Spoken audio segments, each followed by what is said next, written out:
কিয়ামতের আগে আগে আরো কিছু মানুষকে আল্লাহ পাক কিন্তু শূকর এবং বানরে পরিণত করবেন। এই হাদিসটা কি জানেন? হাদিসটা শুনে রাখেন, এটা আখিরুজ জামান বা কিয়ামতের আলামত সংক্রান্ত হাদিসগুলোর মধ্যে পাবেন। আল্লাহ রাসূল সাল্লাল্লাহু আলাইহি ওয়াসাল্লাম বলেছেন, কিয়ামতের আগে আগে আমার উম্মতের মধ্যে, ভালো করে শোনেন, কিয়ামতের আগে আগে আমার উম্মতের মধ্যে একদল মানুষ বের হবে যারা মদ পানকে হালাল মনে করবে। কাকে? মদ পান করাকে হালাল মনে করবে। যারা বাদ্যযন্ত্র, গায়িকা, নায়িকা এগুলো নিয়ে নর্তকী নাচাবে রাতের বেলা, এগুলোকে হালাল মনে করবে। যারা অশ্লীলতা, বেহায়াপনাকে জায়েজ করে নিবে, ঠিক আছে, এরকম কয়েকটা পাপের কথা বলে নবীজি বলছেন একদিন সকালবেলা আল্লাহ পাক তাদেরকে ঘৃণিত বানরে পরিণত করবে। এটা হবে সামনে, কখন কিভাবে হবে আল্লাহ ভালো জানেন। এবার আমি কনসেপ্টে চলে আসি। এই যে পৃথিবীতে নেমে আসলাম, তাহলে আমরা কোত্থেকে আসছি ভাই?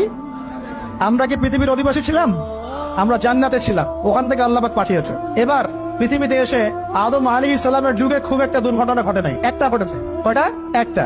ভাই হাবিলের কোরবানি কবুল হয়, কাবিলের অন্তর্দাহ হয়, জ্বালা হয়। কেন হাবিলেরটা কবুল হবে, কাবিলের কেন হচ্ছে না? এই হিংসার বশবর্তী হয়ে কাবিল হাবিলকে হত্যা করে ফেলে। হত্যা করে লাশটা দাফন করার পদ্ধতিও তার জানা ছিল না। আল্লাহ কাককে পাঠালেন, কাককে দেখে সে শিখলো। প্রথম দুর্ঘটনা হচ্ছে হাবিল কাবিলের দুর্ঘটনা। বলে রাখি, আজকেও নিজের ভাইয়ের বেশে বহু কাবিল মুসলিম সমাজের মধ্যে ঘুরে বেড়ায়। নিজের ভাইয়ের লেবাসে, পোশাকে, সুরতেই বহু কাবিল এখনো কিন্তু মুসলিম সমাজে ঘুরে বেড়ায়। তো আমরা কাবিলদেরকে কাবিলের পরিণতি সম্পর্কে সচেতন করতে চাই। হাবিল বলেছিল, তুমি যদি আমাকে মারতে আসো, আমি তোমাকে মারার জন্য হাত বাড়াবো না। হাবিল জান্নাতে যাবে আর কাবিল জাহান্নামে যাবে। কেন কাবিল জাহান্নামে যাবে? নবীজি বলেছেন, পৃথিবীর প্রথম হত্যাকাণ্ড সংগঠিত করেছে কাবিল। এই কারণে পৃথিবীতে যত খুন হবে, সমস্ত খুনের পাপের একটা অংশ কাবিলের আমলনামায় যোগ করা হবে। বলে নাউজুবিল্লাহ। একটা কথা মনে রাখবেন, সদকায়ে জারিয়া যেমন আছে, গুনাহে জারিয়াও আছে। একটা মদের দোকান দিয়েছেন, যত মানুষ মদ খাচ্ছে, সমস্ত গোনার একটা অংশ আপনার কাঁধে আসছে।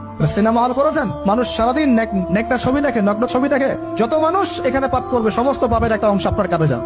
আবার একটা মাদ্রাসা করেছেন, যত মানুষ এখানে দ্বীনি ইলম শিখবে, এই নেকির একটা অংশ আপনি পাবেন ইনশাআল্লাহ। মরে গেলেও কবরে পাবেন ইনশাআল্লাহ। আল্লাহ পাক আমাদের সবাইকে সদকায়ে জারিয়া করার তৌফিক দেয়, গুনাহে জারিয়া থেকে বাঁচিয়ে রাখুন।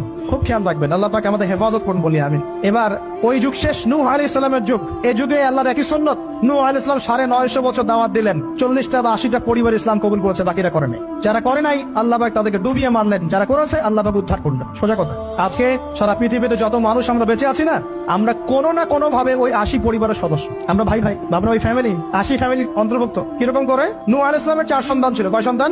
এক সন্তানের নাম হচ্ছে হাম। কি নাম? হাম। হাম ছিল একটু কালো বর্ণের। হামকে দিয়ে আফ্রিকার কন্টিনেন্টে যত মানুষ দেখছেন ব্ল্যাক স্কিনের, কালো স্কিন, এরা সবাই হামের বংশধর। মজা না বিষয়টা? মানুষের অস্তিত্ব পৃথিবীতে, ইতিহাস, এগুলো খুব ইন্টারেস্টিং টপিক। ইতিহাস পড়তে থাকলে আপনি ডুবে যাবেন। কত কিছু বিশ্ব হয়েছে আর কত কিছু হবে সামনে।